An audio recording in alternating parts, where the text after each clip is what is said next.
Good morning Methu. നല്ല അപ്രീഷനാണല്ലോ. നല്ലതായിട്ടുണ്ടോ ഡാക്ടർക്ക്? 1 മണിക്കൂറേ ഉറങ്ങിയുള്ളൂ. ആ, 1 മണിക്കൂർ ഉറങ്ങി കാണും. കുഴപ്പമില്ല. മേക്കപ്പൊക്കെ എങ്ങനെ വേണമെന്ന് ഇന്നത്തെ ഭയങ്കര ട്രഡീഷണൽ ടച്ചിൽ ചെയ്യാന്നല്ലേ പറഞ്ഞേ. ഇതിന്റെ ഐ ഇത്തിരി അട്രാക്റ്റീവ് ആയിട്ട് വേണമെന്നുള്ളതുകൊണ്ട് ഞാൻ അങ്ങനെയാണ് കേട്ടോ ഐ മേക്കപ്പ് ചെയ്തെടുത്തത്. അതിന്റെ അന്നല്ലേ എക്സൈറ്റഡ് ആണോ, ടെൻഷൻ ആണോ? ടെൻഷൻ അങ്ങനെ വലുതായിട്ടില്ല. ഇല്ല.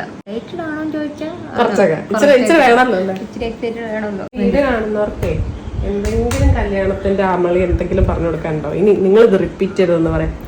എന്റെ എക്സ്പീരിയൻസ് പറയാനാണോ? ഫസ്റ്റ് ഡ്രസ് എടുക്കുന്നുണ്ടെങ്കിൽ 1 മാസം മുന്നേ എടുത്ത് വെക്കുക. ഫസ്റ്റ് അത്. 2, ഫേഷ്യൽ എന്തെങ്കിലും ചെയ്യുന്നുണ്ടെങ്കിൽ ചെയ്യാതിരിക്കുക. ഇതിന് ഇങ്ങനെ പറയാൻ ഒരു കാരണം കൂടിയാണ് കേട്ടോ. സ്കിൻ ഇഷ്യൂസ് വന്നിട്ടുണ്ടായിരുന്നു ഫേഷ്യൽ ചെയ്തിട്ട്. ബ്രൈഡിന്റെ ടിപ്പും എന്റെ ടിപ്പും ഒക്കെ ലോങ് വീഡിയോയിൽ ഉണ്ടാവും കേട്ടോ. ഇതിന്റെ പാർട്ട് 2 നമുക്ക് നാളെ കണ്ടാലോ? ഫുൾ ലുക്ക് നിങ്ങൾക്ക് എന്തായാലും ഇഷ്ടപ്പെടും. അപ്പോൾ നാളെ കാണാവേ.